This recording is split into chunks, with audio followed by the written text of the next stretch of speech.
El, suaramu nggak kedengaran nih. Halo, Etno. Halo, halo, halo. Kedengaran nggak? Jelas nggak, No? Jelas, jelas. Benar. Bener lah. Gue ini kayaknya agak terlalu mengkilat ya, berkilau. Enggak Ini, lah. Wajah, ini bukan wajah apa-apa loh nih. kemuliaan. Apaan? Wajah kemuliaan, No. Biasa. Bro. Sebelum kita mulai, Gimana? dicek dulu yang pin komennya itu, No. Bener nggak? Yang @vide@no. Bener Betul, ya? betul, betul. Oh, oke. Siap. Sip. Gimana kabarnya, Bro? Baik gue. Lu apa kabar? Makin ganteng aja, No. Masa sih? Makasih ya. Iya. Kabarku baik. Oh, masih sedih pasti ya. Iyalah. Hmm. Bisa dilewatin lah Puk. bersama dengan Rere-nya masih di rumah sakit? Enggak, udah pulang. Jadi memang Oke. di hari H habis dilakukan tindakan langsung pulang malamnya, No. Jadi masuk jam 4, masuk jam 4, lalu kemudian sekitar jam 8-an lah balik. 8 malam balik. Gitu. Tapi kita harusnya pura-pura nggak kenal nih kan jadinya. Oh iya, lupa. Nah, kita kan no drama, No. Nggak kayak YouTuber gitu. Betul. Oke, kayaknya ini sudah 8:02 ya, No ya. Kita kayaknya langsung mulai aja. Oke, selamat malam teman-teman semuanya yang sudah hadir di IG Live GKY Kebon Jeruk, dan juga secara khusus buat pembicara kita, saya panggilnya nama tadi Etno. Panggilnya Guru Injil Etno, Vide Etno. Nama lengkapnya Vide Etno Tumembo. Nama aja nggak apa-apa. Malam hari ini, kenapa? Nama aja nggak apa-apa. Nggak apa-apa ya? Oke. Nah, malam hari ini kita akan sama-sama membahas satu tema yang tentunya dekat dengan kita, yaitu gaming culture atau budaya gaming dan peran gereja. Pembicaranya tadi sudah disebutkan, Guru Injil Etno. Beliau ini melayani di mana, No? Yayasan Pemulihan Anak Bangsa. Di Yayasan Pemulihan Anak Bangsa. Nah, bagi teman-teman sekalian ya yang ada di Surabaya, bagi teman-teman sekalian yang tertarik untuk lihat konteks pelayanannya, bisa langsung menghubungi Saudara Etno, begitu ya. Sudah ditampilkan IG-nya, jadi untuk perkenalan lebih lanjut bisa langsung ke sana. Nah, sebelum kita akan bersama-sama mulai pembahasan kita doa terlebih dahulu ya. Mari kita bersama-sama berdoa. Bapa kami di dalam surga, kami bersyukur untuk kebaikan Tuhan yang menyertai kehidupan setiap daripada kami. Terima kasih kalau hari ini kami boleh beribadah bersama di dalam kebaktian minggu, baik secara offline maupun online. Kami berdoa biarlah Tuhan yang juga boleh tolong kami dan sertai pembicaraan diskusi talkshow malam hari ini. Begitu juga dengan pembicara kami, Guru Injil Etno, yang akan membawakan topik, biarlah Tuhan yang juga boleh menolongnya. Terima kasih ya Tuhan, demi Yesus Kristus kami berdoa dan mengucap syukur. Amin. Amin. Nah, teman-teman sekalian, sedikit tambahan mengenai pembicara kita. Jadi pembicara kita ini bukan hanya sekedar hamba Tuhan aja, tapi yang kita undang ini adalah praktisi dan sekaligus pengamat game. Jadi memang sesuai dengan topik dan juga kredibilitasnya, begitu ya. Berat ya. Nah, No, sebelum kita bahas nih, ada menurut satu berita nih, begitu ya, yang aku baca bahwa terjadi peningkatan signifikan mengenai jumlah gamer yang ada di Indonesia. Nah, ini ada satu berita yang tampilin seperti itu. Dan menurut datanya itu meningkat sejak dari tahun 2018 sampai 2020, dan sekarang itu sekitar 100 jutaan orang, ya kurang lebih seperti itu, yang menjadi gamer di Indonesia. Nah, kalau kita lihat statistik negara kita kurang lebih 270 juta, berarti ini hampir 50% masyarakat Indonesia ini pernah cicip game atau minimal menjadi orang yang terjun juga dan menikmati game itu sendiri. Dan memang kalau kita perhatikan, banyak anak-anak remaja kita, anak-anak kita mungkin yang juga ikut di dalam game, begitu ya, suka bermain game. Nah, tapi memang masalahnya kelihatannya masih sangat sedikit sekali gereja yang membahas tentang hal ini atau concern di bagian ini, begitu. Dan sebelum kita akan bahas lebih lanjut dengan Etno, mungkin Etno bisa sedikit menjelaskan dulu nih tentang apa sih sebenarnya manfaat-manfaat positif dari bermain game atau dari dampak negatif dari bermain game itu sendiri kali ya. Oke. Tentang dampak positif dan negatif ya. Nah, sebenarnya waktu kita mikirin ya tentang, kita coba maksudnya mikirin tentang dampak positif sama negatif, kita nggak bisa maksudnya serta-merta gitu ya. Karena mungkin beberapa dari kita atau mungkin beberapa orang tuh waktu bilang dampak negatif, langsung cepet gitu bisa nyebutin. Tapi kita mesti lihat bahwa games itu kompleks gitu ya. Games, dunia gaming itu gede dan kompleks. Itu tuh udah dimulai dari zaman masih zaman kita masih Tetris begitu ya. Masih ada, kita ingat ya zaman dulu banget kan udah termasuk Tetris kan sebenarnya. Termasuk gaming kan gitu sebenarnya. Terus apa namanya, ya itulah, maksudnya ada, kalau kita zaman sekarang tuh udah banyak banget apa namanya platformnya, ada game konsol, ada game mobile yang sekarang sangat marak gitu kan, ada game PC, itu sebenarnya beda-beda kan. Bahkan kalau di sisi jenis tuh juga berbeda-beda. Kalau kita lihat ada yang namanya adventure RPG gitu ya, RPG role playing game gitu. Nah, yang terkenal gitu misalnya The Witcher 3 itu terkenal banget. Misalnya yang bakal keluar sebentar lagi itu ini apa? Assassin's Creed gitu ya. Assassin's Creed series tuh wah orang suka banget gitu ya. Lalu apalagi misalnya jenisnya tuh seperti itu, ada yang RPG, ada yang FPS, first person shooter gitu ya. Yang sangat digandrungi banget sama anak muda sekarang ya, khususnya yang mobile. Counter Strike ya? Nah, Counter Strike, PUBG yang sekarang ya, sama Free Fire gitu kan. Nah, terus ada juga MOBA, Dota, Mobile Legends gitu kan, sebenarnya MOBA. Ada juga yang misalnya kalau yang cewek-cewek suka yang Candy Crush gitu kan ya. Jadi puzzle something gitu kan.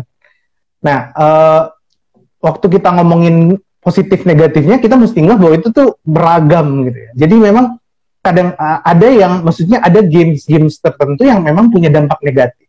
Khususnya memang ada games yang memunculkan gambar-gambar atau maksudnya sesuatu yang berkaitan dengan pornografi. Nah, itu memang sisi negatifnya gitu. Bahkan ada game-game tertentu yang negatif ketika dimainkan oleh orang-orang dalam kelompok usia tertentu. Misalnya game-game yang ada act of violence-nya. Jadi karena kan kita waktu game kan kita kan menjadi si karakter itu kan. Jadi kita seolah-olah sedang menjadi dia, dan kalau dimainkan oleh anak-anak misalnya saya sebut aja Grand Theft Auto.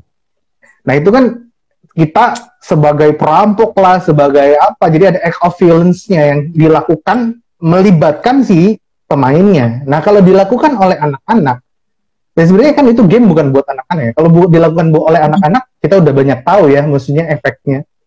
Di beberapa tempat di Amerika, tahu aku beberapa kali berita muncul anak-anak tiba-tiba, karena kan di sana juga senjata itu kan bisa legal kan, ada izinnya dan bisa dipegang oleh orang-orang yang bisa dapat gitu. Dan tiba-tiba ada anak keluar jalan terus nembakin orang, itu tuh sebenarnya mereka menghayati dia itu, maksudnya mencontoh, dan karena nggak ada filter dari orang tua dan sebenarnya game itu nggak boleh dimainkan anak-anak, akhirnya dilakukan sama anak. Nah, itu negatifnya. Ada game-game yang bisa membuat anak-anak melakukan violence itu. Nah, ada negatif-negatif lain yang misalnya kayak bisa jadi sarana candu. Ini secara umum aja ya. Jadi semua game bisa jadi sarana candu ya. Dan itu tergantung dengan kita suka game apa. Itu tadi kalau ada cewek suka game puzzle something, itu bisa jadi candu gitu ya. Nah, ini sih kalau negatif-negatifnya gitu. Tapi sekali lagi, ini tuh nggak bisa serta-merta kalau kita misalnya anak kita lihat game, kita nggak ngerti game apa, terus wah ini nggak bisa seperti gitu. Jadi kita memang mesti lihat kondisi dan konteks si anak itu, dan kita juga mesti paham apa aja sih yang sebenarnya di game itu apa aja yang sedang dimainkan. Itu negatifnya kalau pikir.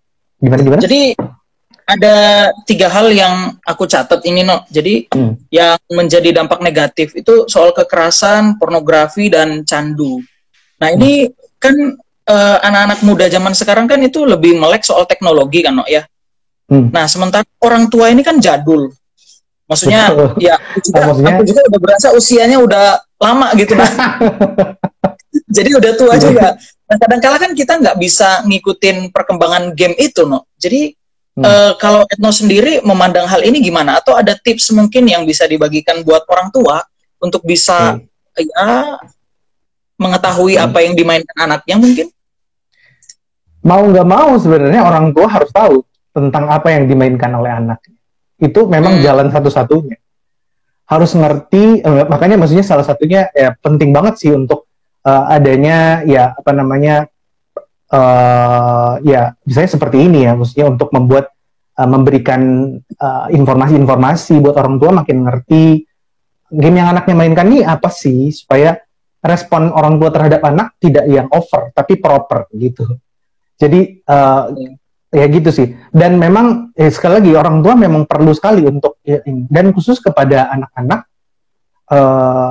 maksudnya kepada orang-orang tua yang sedang mendampingi anak-anak, orang tua harus mengajarkan anak sebenarnya poin tentang apa namanya mengatur waktu dengan baik, punya skala prioritas, dan nah itu sih sebenarnya poin-poin pembelajaran penting.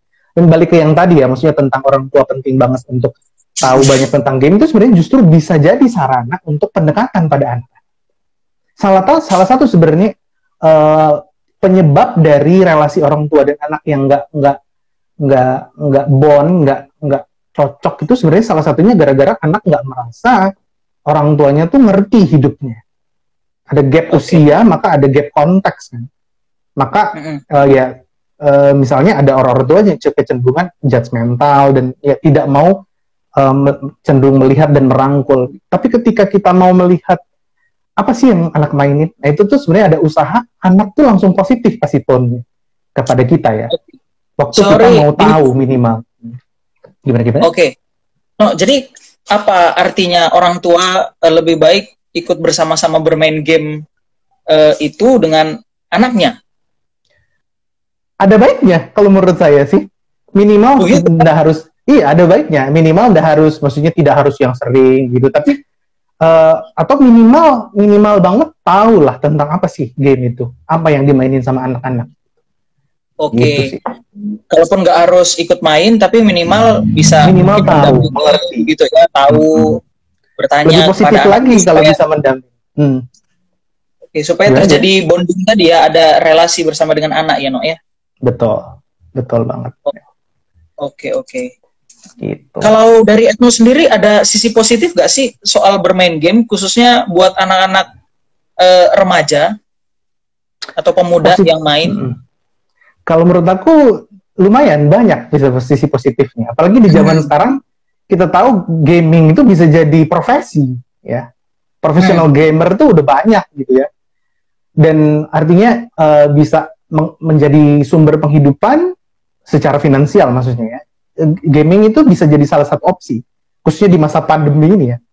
Masa pandemi ini ya, kalau tadi Daniel bilang makin banyak, khususnya di masa pandemi ini. Aku lihat ada berita 75% per masa pandemi pengguna game tuh meningkat dibandingkan sebelum masa pandemi. Gitu ya. Nah itu maksudnya itu bisa jadi sebenarnya salah satu opsi untuk bisa jadi profesi. Itu positifnya ya. Yang kedua, games-games tertentu tuh sebenarnya bisa meningkatkan kemampuan analisa dan refleks. Oke. Misalnya Dota. Kita bermain Dota bersama ini. Kita ini alumni nih ya. Alumni hukum kita ini, pelanggar hukum saatnya. Tenang, tidak ada orang saat. Nah, maksudnya yang kayak begitu kan sebenarnya strategi kan. Itu nggak cuma main klik-klik doang, terus bunuh sana, bunuh sini, maksudnya bunuh karakter gitu ya. Tapi ada strategi yang kita pikirin, gimana ada role hero, ada hero carry, ada hero support, ada dan lain-lain, dan kita mesti mikirin supaya bisa menang. Nah itu sebenarnya meningkatkan kemampuan analisa dan refleks, dan itu setahu saya sudah ada penelitiannya sih. Bahkan ada game-game khusus asah otak tuh, nah itu game-game asah otak tuh lumayan bisa membantu untuk fokus, refleks, problem solving, itu juga lumayan membantu gitu. Iya. Itu sih. Nah, itu kalau bisa nambahin ya sekaligus curhat juga ya. Dulu aku kan juga main game offline lah, PS1. Mainnya Harvest Moon, pasti tahu lah. Yang sudah generasi agak atas pasti tahu. Nah, aku justru belajar bahasa Inggris itu dari game itu juga. Nah, mungkin ini bisa jadi salah satu poin positif yang mendorong anak untuk mempelajari bahasa di dalam game itu. Mau nggak mau kan? Soalnya kalau enggak, ya dia nggak bisa berkomunikasi, atau mungkin dia nggak bisa mengetahui apa sih ini isi-isinya begitu. Betul banget, Nin. Percayalah, gamer-gamer yang zamannya kita ini ya, khususnya ya kita ini banyak bisa terbantu bahasa Inggrisnya sebenarnya melalui game. Gitu ya. Bahkan mudah sekali belajar, ya aku secara pribadi dan kamu ya, maksudnya ngalamin banget. Belajar bahasa Inggris tuh lewat ceritanya Final Fantasy gitu ya. Ceritanya Zelda, suka banget kan gitu. Ya itu ceritanya misalnya mainin Harvest Moon, jadi kita banyak tahu bahasa Inggris lewat itu sebenarnya. Karena ya itu topik lain lagi sih, bagaimana belajar bahasa. Tapi poinnya tentang ketika kita senang, sebenarnya kita sangat bisa, maksudnya ketika kita senang melakukan sesuatu, kita maksudnya penyerapan kita terhadap bahasa itu sangat besar. Ya itu sih poin. Nah itu lain lagi. Nah itu betul banget. Yang ketiga. Dan yang keempat menurut aku positifnya dapat komunitas. Dapat komunitas. Nah itu yang di masa sekarang ini kita sadar bahwa bahkan komunitas virtual itu jadi sesuatu yang dianjurkan gitu kan. Karena kalau komunitas langsung nggak dianjurkan sekarang, kalau bisa jaga jarak dan lain-lain. Gitu. Iya. Gitu. Bahkan bisa ada ceritanya, aku masih bisa maksudnya bisa kontak-kontak dengan teman-teman SMP, ada beberapa teman SMA yang memang gamer, masih bisa kontak sampai sekarang gitu. Saking masih komunitasnya masih tetap bisa membuat kami tetap terkoneksi sampai sekarang. Gitu kira-kira. Jadi ternyata game itu bukan hanya bicara soal yang negatifnya, ya, tapi juga ternyata kalau kita lihat ada banyak sekali hal-hal positif yang bisa kita pelajari. Nah, ini kan sebenarnya penting juga untuk jadi informasi dan edukasi buat mungkin para orang tua atau mungkin orang-orang yang seringkali hanya memblow up negatif daripada game kali ya. Betul. Dan mungkin mengeneralkan bahwa game itu sesuatu yang kayaknya tidak baik begitu, tanda kutip begitu. Nah, padahal ada banyak hal yang ternyata bisa kita gali juga dan memberikan efek positif di dalamnya. Nah, Etno, kita ini sekaligus nyimpang sedikit untuk ngebahas, menurut Etno sendiri ciri-ciri orang yang candu game itu kira-kira seperti apa sih? Soalnya kan ada satu berita nih, begitu ya. Ada berita, jadi saking candu main game berhari-hari dan akhirnya dia juga kehilangan nyawanya, tidak bagus juga. Menurut Etno gimana? Betul banget tuh. Maksudnya berita tentang orang meninggal di warnet tuh banyak banget kita dengar ya. Karena selain karena itu juga karena biasanya makanan di warnet itu adalah apa? Indomie. Wah, itu enak tuh pakai bawang goreng. Mengkondisikan kita makin gak sehat gitu ya. Dan ya itu sih. Dan kalau teman-teman, Daniel juga mungkin pasti pernah dengar yang namanya hikikomori. Hikikomori itu kayak sebutan di Jepang tentang anak-anak yang mengurung dirinya sendiri di kamar gitu, dan nggak mau punya komunitas sosial dan hanya melulu banyaknya dengan game gitu. Melulu gaming, melulu di kamar dan nggak mau keluar rumah dan makan bahkan sampai kalau kita lihat foto-fotonya tuh berserakan tuh sampah. Jadi saking nggak peduli dengan sekitar, saking betul-betul candu. Itu ada kasus-kasus yang seperti itu. Nah, ciri-ciri, kalau tadi pertanyaan ini kan ya, ciri-ciri tentang orang yang candu game. Iya. Kalau aku pernah di titik itu soalnya. Ya, jadi aku coba apa namanya, memunculkan kira-kira apa yang aku rasa dan apa yang aku alami. Waktu itu tuh tanda yang paling bisa maksudnya paling bisa membuat kita yakin bahwa aku tuh sedang di titik candu itu tanggung jawab yang harusnya aku ambil tuh aku lalaikan. Sekolah.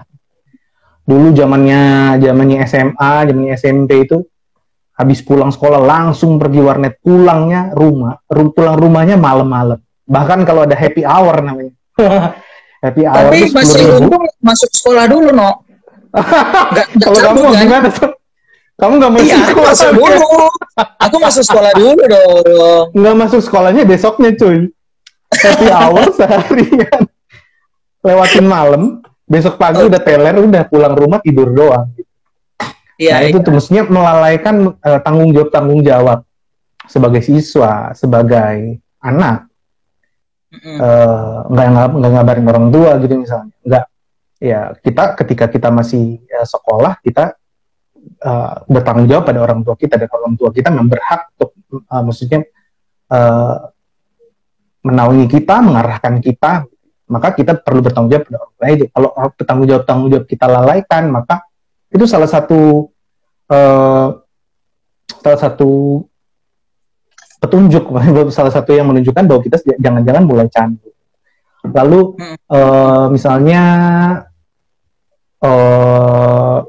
yaitu tadi yang sempat dibilang, porsi interaksi sosial tuh yang sosial langsung tuh yang jauh lebih kecil dibandingkan interaksi online, dibandingkan gaming, jauh lebih kecil. Biasanya tuh yaitu anak-anak yang bahkan diajak ngobrol sama mamanya tuh sama orang tuanya susah, nggak mau diskusi, nggak mau ngobrol, jawab pertanyaan pun nggak bahkan. Nah itu sudah sampai di titik di mana sudah cukup parah. Dan satu lagi mungkin yang cukup aku ingat tuh, aku mudah berbohong untuk aku bisa gaming. Aku mudah berbohong, aku rela mengorbankan sesuatu yang lain untuk aku bisa gaming. Aku bisa sampai dulu waktu SMP itu ada titik-titik di mana ya ini dosa masa lalu yang ini maksudnya aku ngambil duit orang tuaku yang bukan hakku. Jadi duit atas meja aku ambil, duit di yang keleleran gitu ya, itu yang aku ingat sih. Aku melakukan sesuatu ya, berbohong untuk kebutuhan aku gaming. Dulu zamannya Ragnarok tuh, aku ingat zamannya Ragnarok waktu SMP itu. Dulu kan masih zamannya harus main tuh pakai voucher kan. Dan voucher tuh bayar. Jadi harus bayar warnet, bayar voucher. Nah itu duitnya yang dibutuhkan banyak. Dan itu momen-momen aku nyuri duit mama. Itu tuh mulai dari awalnya takut sampai akhirnya loss gitu aja. Nyuri sana dapat sini. Untung itu kita belum kenal waktu SD itu, no ya. Kenapa, Nel? Kalau kenal? Mungkin lu curi duit gue juga nih. Iya. Lu punya duit berapa emang ya? Ampun, Om. Oke. Nah, No, kalau misalkan dari lu sendiri, bagaimana Alkitab memandang soal kecanduan ini? Apakah ada ayat-ayat yang mungkin bisa menguatkan tentang soal candu ini atau memberi batasan begitulah? Nah sebenarnya kita kalau kita pikirkan secara, maksudnya ayat Alkitab yang spesifik bahas tentang ini ya, gaming gitu ya nggak ada ya. Kalau tentang candu sepertinya juga, maksudnya yang spesifik bicara tentang candu dan tentang bagaimana kita mendapat pemenuhan yang tepat itu sejauh yang aku tahu sih nggak ada ya, kecuali satu bagian yang bagi aku maksudnya membuat kita punya cara pandang yang baik, yang proper tentang gimana sih orang-orang yang kecanduan gaming. Teks tentang perempuan Samaria, masih ingat? Perempuan Samaria, Yohanes 4. Perempuan Samaria itu adalah orang yang sebenarnya struggle dalam relasi dengan laki-laki ya. Dan dia seorang Samaria, dia struggle dengan relasi laki-laki. Dan sebenarnya ada satu hal dalam dirinya itu kekosongan yang dia tidak pernah bisa dapat isi. Kekosongan itu sebenarnya hasrat untuk dicintai, diinginkan gitu ya, yang dia nggak pernah bisa dapatkan, sehingga dia punya ya sejarah relasi yang kalau dalam kacamata banyak orang pada waktu itu yang menjijikkan, bisa dibilang menjijikkan. Iya. Tapi Tuhan Yesus datang bukan menggurui, bukan banyak orang kalau datang sama orang kecanduan tuh diisolasi, disingkirkan, dimarahi, tapi Yesus datang dengan kasih. Dan dia kasih tahu bahwa kalau kamu minum air ini, kamu nggak akan haus lagi. Dia kasih tunjuk bahwa akulah pribadi yang paling bisa memenuhi kebutuhan terdalam kamu. Akulah pribadi yang paling bisa memenuhi kekosongan di hati kamu.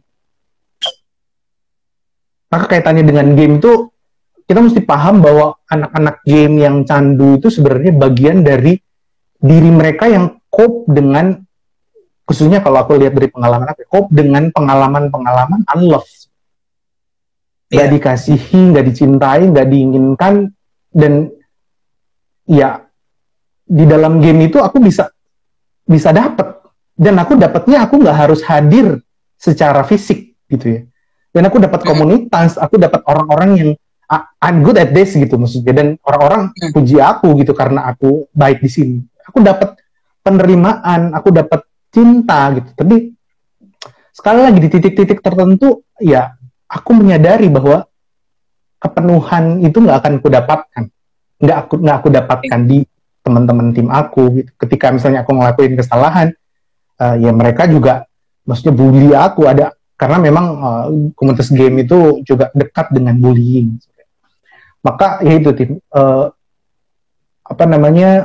candu itu hanya bisa, kalau kita mau bilang apasi ya, tapi agak kurang tepat. Candu itu hanya bisa dipulihkan dengan cinta kasih yang besar. Bahkan yaitu bukan cuma Alkitab. Kalau kita nonton TED di YouTube, di sana ada peneliti sosial gitu ya, peneliti sosial yang ngomong bahwa ya banyak orang tuh sebenarnya ketika, yaitu tadi yang pernah sempat aku bilang, ketika menghadapi atau menangani orang candu itu diisolasi, candu alkohol, candu narkoba, di penjara, diapain gitu ya, dan dikucilkan gitu misalnya. Itu kan kecenderungan masyarakat. Tapi sebenarnya yang dia butuhkan itu sebenarnya bond, rasa bahwa dia itu sebenarnya dimengerti, diinginkan, dicintai. Meskipun ya itu sekali lagi kita sebagai manusia nggak akan bisa memenuhi lubang itu. Kalau kata fisikawan terkenal, ada sebuah lubang kosong yang nggak pernah bisa diisi oleh siapapun kecuali Tuhan. Tapi melaluinya kita bisa buat orang-orang di sekitar kita yang candu itu ngerasain, nyicipin kasih yang benar-benar sungguh-sungguh tuh kayak gimana sih? Itu justru kekuatan paling besar mereka untuk keluar dari candu. Gitu. Berarti ini menjadi satu masukan mungkin ya buat mereka yang sudah berkeluarga atau para orang tua, Kak Gino ya.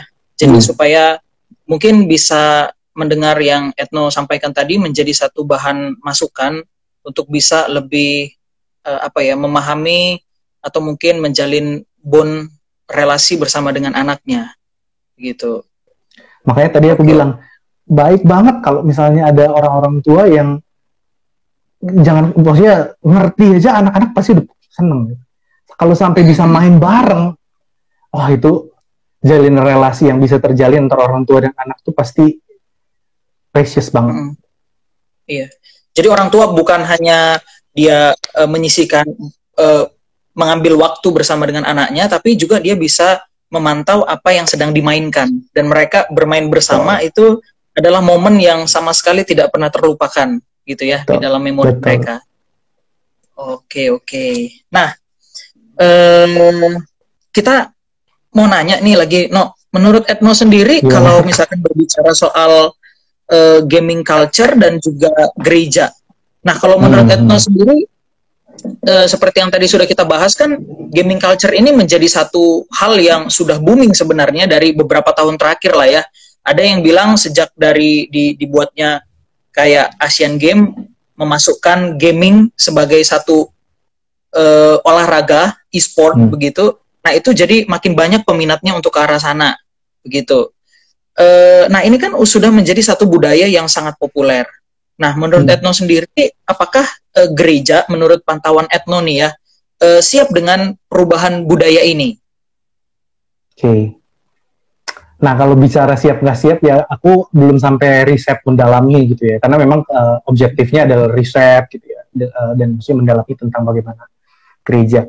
Tapi aku ngikutin tiga seminar dan talk show gitu ya, dari selama 1-2 bulan ini, dari yang diselenggarakan oleh gereja dan beberapa lembaga Kristen gitu. Dan sedihnya ya, sayangnya 2 dari 3 seminar itu kesannya tuh cenderung antipati sebelum mendalami. Maksudnya kesan yang mau dimunculkan tuh ya itu tadi, antipati sebelum mendalami. Dan maksudnya pilihan-pilihan kata dan ini pilihan bahasa yang tidak cenderung memandang ini sebagai, maksudnya kita perlu pikirkan lebih dalam dan mau, misalnya kalau kita mau menjangkau, merangkul dan istilahnya bisa menjadi bagian di mana kerajaan Allah juga hadir di situ. Nah itu belum ke sana gitu kalau aku lihat ya, dari pilihan kata, nuansa, bahasannya gitu. Ya sejauh ini aku lihat dari 3 itu ya agak sedih sih, belum ya, syukurnya ada satu yang lumayan positif dan mengajak banget kita untuk bisa dalamin dunia ini. Tapi ya itu tadi, kalau ditanya siap atau enggak dari yang gue lihat ya dari yang gue bilang tadi kita bisa nilai ya gimana siap nggak siap gitu. Maksud Etno tadi dari 2 seminar yang diselenggarakan juga lebih melihat game itu dari segi kacamata negatif daripada melihat ada satu kesempatan yang besar nih sebenarnya yang bisa digarap gereja, begitu ya? Betul. Oke. Nah, sejauh yang Etno tahu, ini masih berhubungan juga dengan yang kita bahas ini. Hal-hal apa saja sih yang Etno sudah perhatikan yang dilakukan oleh gereja untuk menjangkau kaum gamer ini? Karena kalau kita lihat kan dari survei yang tadi sudah kita lihat di awal, sebenarnya pertumbuhan jumlah gamer di Indonesia ini kan melejit begitu, pesat sekali, kan sampai angka 50%. Dan kayaknya kita juga setuju bahwa anak remaja pemuda kita juga ikut terjun di dalamnya. Nah, menurut Etno sendiri, hal-hal apa saja yang sudah dilakukan gereja untuk menjangkau kaum yang banyak ini nih? Nah, sejauh yang itu tadi, gue bukan berdasarkan riset dan lain ya, nggak seobjektif itu. Cuma ya itu tadi, kalau gue lihat, kalau berdasarkan dari seminar-seminar ya kesannya masih cenderung bukan yang merangkul gitu ya, merangkul dengan baik. Dan ya yang sudah dilakukan gereja, setahu gue udah tahu satu gereja yang memang mereka bikin khusus komunitas e-sportan gitu, e-sportan untuk tujuannya buat tadi bonding antara sesama anak-anak remaja. Tapi di sana itu justru itu bisa dibilang kita ladang sebenarnya, orang-orang yang maksudnya ya itu ladang yang bisa kita garap gitu sebenarnya. Dan kalau misalnya bicara tentang, kalau kita bicara gereja, kita bicara juga tentang teologi, ya teologi yang ngomongin, maksudnya buku-buku teologi ya yang ngomongin misalnya tentang gaming sedikit. Sejauh yang gue tahu sedikit. Gue taunya ada satu yang sempat juga jadi seminar tuh, yang Frank G. Bosman. Nah, itu tuh bagus sih. Jadi dia teolog Katolik yang memang hidupnya dibesarkan, dididik dari tradisi Katolik yang sangat baik gitu. Dan ya dia sempat masuk seminar, tapi dia terus-menerus suka dengan, dan dia bikin sebuah buku yang namanya Gaming and Divinity. Gaming and the Divine. Frank G. Bosman. Dan dia banyak bahas tentang, bahkan di sana ada yang menarik, dia bilang gini, saya mau ajak kita untuk melihat gaming itu sebagai act of spirituality. Jadi gaming itu sebagai act of spirituality, maksudnya tindakan rohani, spiritualitas gitu loh. Jadi bukan cuma sekedar sesuatu yang jadi tempat tuh kita jangkau dan lain, tapi itu justru ketika kita gaming kita bisa melakukan spirituality. Berarti ini identitas gitu ya, No ya? Maksudnya identitas. Yang dibahas itu soal identitas kita saat bermain game itu sebagai seorang murid Kristus, begitulah ya. tidak ada perbedaan antara dunia yang kita jalani di gereja bahkan di tempat game, maksudnya begitu kali No. Nah ini juga betul ya mirip-mirip sih sebenarnya, mirip berkaitan. Cuma dia bahasnya bukan ke sana sih. Tapi ini poinku tentang yang sebenarnya realitas yang aku lihat terjadi dalam dunia kekristenan, setidaknya misalnya Indonesia, bahwa hal yang sekuler, jadi maksudnya masih ada dualisme gitu ya. Ada yang namanya sekuler, ada yang sakral. Yang sakral tuh kalau aktivitas kaitan dengan ibadah gitu ya, renungan, gereja. Yang sekuler adalah ya istilahnya duniawi, adalah ya yang lain-lain selain dengan apa yang nggak kaitannya sama rohani. Nah ini sebenarnya menurut aku ya gaya pandang yang nggak proper sih, dan yang membuat kita justru hidup dengan banyak penuh rasa bersalah. Padahal maksudnya kekristenan itu justru mau mengajak kita, kalau kita lihat dalam Korintus 1 Korintus 10:31, jika engkau makan, jika engkau minum, lakukan semuanya untuk Tuhan. Artinya nggak ada tuh yang namanya sekuler, nggak ada yang namanya sakral. Semua yang kita lakukan, hal sepele pun, hal remeh-temeh, hal yang keseharian pun, asalkan kita lakukan dengan sungguh-sungguh, hatinya kita ingat bahwa kita lakukan ini untuk kemuliaan Tuhan, maka semuanya itu adalah act of spirituality. Semuanya itu adalah sesuatu yang bisa menyenangkan hati Tuhan. Nggak cuma semua hal-hal yang sakral tadi, gitu sih. Oke. Nah, jadi kalau menurut Eno sendiri, kira-kira kegiatan yang mungkin bisa menjadi ide atau bisa dilahirkan dari hasil talk show kita ini kira-kira apa sih? Atau kesempatan yang bisa dilakukan gereja ke depannya nih, soal gaming. Wah, kalau kesempatan sebenarnya ini juga kaitan sama yang aku rindu sekali untuk buat sebenarnya. Cuma terjadi ya. Pengen buat, maksudnya satu konten, maksudnya satu kanal lah yang dimana di sana ada konten-konten yang bahas tentang gaming and Christianity. Gimana relasinya, prinsip-prinsip Kristen apa yang kita bisa dapat dari misalnya game-game tertentu, karena nggak semua game ya. Apalagi game-game yang multiplayer tuh cenderung dampak yang mendalamnya kurang, karena cenderung buat kita bisa main begitu ya, merasakan kenyamanan gitu aja, tapi nggak ada narasinya kan. Nah kalau game-game RPG gitu ya, seperti aku dengar yang aku bilang tadi, game The Witcher gitu misalnya, atau Assassin's Creed, itu tuh ada narasinya, ada bahkan nilai-nilai teologis yang kita bisa ambil, dan yang dikomunikasikan oleh si pembuat game itu dengan kreatif banget. Nah itu sih. Jadi artinya ada banyak sekali hal-hal dalam dunia game yang kita bisa bahas dan ada korelasinya sebenarnya. Nah gimana sih? Apa aja sih korelasinya? Bahkan ya itu tadi, kita bisa sama-sama sisir game mana yang baik buat kita, game mana yang nggak bagus. Ada game-game yang bagus, ada yang nggak bagus. Nah, apa bagusnya, apa nggak bagusnya, itu kan kita bisa bahas bareng. Dan gitu sekali lagi, maksudnya ada orang-orang yang bikin konten-konten untuk memberi informasi, pengertian pada banyak orang, khususnya orang-orang tua, untuk mendalami game, dan maksudnya mengerti bahwa ada benefit-benefit yang baik untuk game.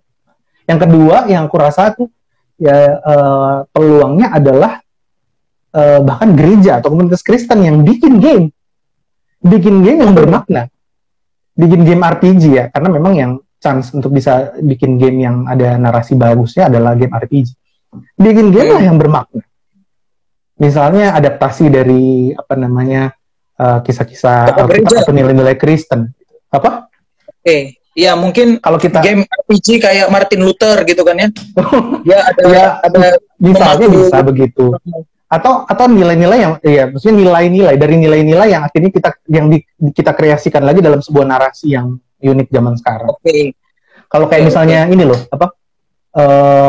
Narnia, itu kan sebenarnya contohnya tentang bagaimana teolog Kristen bisa maksudnya memunculkan nilai-nilai Kristen yang precious itu di dalam sebuah cerita novel tentang gimana Aslan, gimana dunia gitu kan. Nah itu tuh dalam game belum ada. Belum ada yang begitu, yang sampai jadi istilahnya jadi sebuah ikon yang bagus yang bisa menunjukkan bahwa kekristenan itu muncul. Nah itu sih. Gitu. Berarti gereja bisa bikin review game yang kayak Etno bilang tadi ya, atau malah buat game berdasarkan nilai-nilai Kristiani, gitulah kurang lebih, no. Betul. Sama mungkin bisa bikin komunitas game tersendiri di gereja, tapi dengan tujuan supaya semuanya ini berjalan sesuai dengan prinsip Kristen kali. Jadi semacam kayak komsel. Betul. Karena sebenarnya komunitas game itu dekat dengan yaitu tadi aku bilang bullying gitu ya. Bahkan ada satu seminar, ada satu kesaksian orang, dia main game, dengan main game itu dia bisa tahu maki-makinya dari 5 bahasa. Nah, itu maksudnya komunitas game itu cukup dekat dengan hal-hal yang negatif sih. Nah, kalau kita maksudnya gaming with attitude Christianity, kita bisa munculkan kayak begitu, itu kan baik banget gitu kan ya. Nah, itu sih, kita bisa menggarami, ya istilah kita kan kita bisa menggarami. Gitu. Oke. Nah, ini kelihatannya sudah banyak yang kita bahas juga, no? Dan banyak sekali poin-poin yang baik yang sudah kita dengar bersama dan bahas dari Ethno secara khusus. Nah, ini sebelum kita akan tutup talk show kita malam hari ini, mungkin Ethno bisa berikan closing statement kali. Gue sebenarnya waktu diajak untuk talk show ini, yang gue kepikir tuh, yang muncul di hati itu tentang anak-anak yang sekarang mungkin sedang dalam titik kecanduan game dan nggak tahu gimana keluar, karena mungkin berada dalam konteks komunitas keluarga yang nggak suportif, bahkan mungkin nggak bisa bantu dia untuk bisa keluar dari kecanduan, dan dia sedang ngerasa sendiri, dia sedang ngerasa sedih, hopeless. Ya gue mau ajak buat orang-orang mungkin yang live di yang join di live kita, mungkin di sekitar kita ada orang-orang yang seperti ini. Ayo kita awake, kalau ada orang-orang seperti itu kita pikirkan gimana caranya kalau kita bisa bantu dia. Kalau kita sebagai orang tua, ayo one step ahead.